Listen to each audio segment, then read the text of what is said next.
No caste no religion ఈ certificate ఇష్యూపై రీసెంట్గా Madras high court ఒక స్పష్టమైనటువంటి వ్యాఖ్య చేయడం కూడా జరిగింది. తిరుపతికి చెందినటువంటి చెల్ల మాణిక్యం అన్నటువంటి ఒక వ్యక్తి అక్కడ ఉన్నటువంటి లోకల్ తహసీల్దార్ గారికి తను ఒక అభ్యర్థన చేసుకున్నాడు. ఏమిటంటే నో క్యాస్ట్ నో సర్టిఫికేట్ అనేది ఇష్యూ చేయమని చెప్పి అడిగితే ఆ ఎంఆర్ఓ గారు తనకు ఇష్యూ చేయట్లేదని చెప్పి అతను మెడ్రాస్ హైకోర్టులో ఒక పిటిషన్ వేయడం కూడా జరిగింది.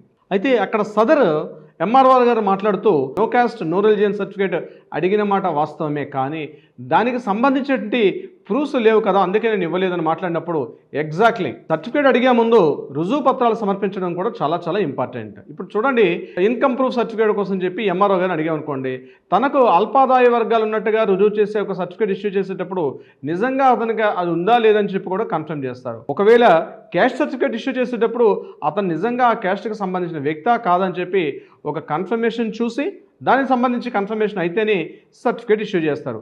ఇక్కడ నేను నో క్యాస్ట్ నో రిలిజియన్ అనేటువంటి సర్టిఫికేట్ ఇవ్వమని చెప్పినప్పుడు కూడా ఎగ్జాక్ట్లీ అతను ఏ క్యాస్ట్కు సంబంధించిన వాడు, అదేవిధంగా నో రిలిజియన్ ఏ యొక్క మత విశ్వాసానికి కూడా సంబంధించిన వ్యక్తిగా అతను కన్ఫర్మేషన్ చేస్తూ రుజువులు చూపించాలి.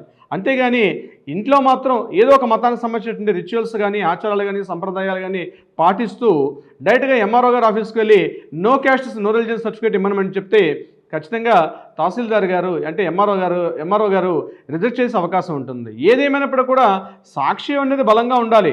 ఇన్కమ్ సర్టిఫికేట్ అడిగినా క్యాస్ట్ సర్టిఫికేట్ అడిగితే ఎలా అయితే మనం ఆధారాలు చూపించాల్సి వస్తుందో, no caste no religion certificate అడిగినప్పుడు కూడా తప్పనిసరిగా అందుకు సంబంధించి మనం సాక్ష్యాధారాలు కూడా కోర్టుకి సబ్మిట్ చేయాల్సిన అవసరం కూడా ఉంటుంది. సో దీనికి సంబంధించి మెడ్రాస్ హైకోర్టు ఏదైతే తీర్పిచ్చారో నిజంగా యాక్సెప్టబుల్.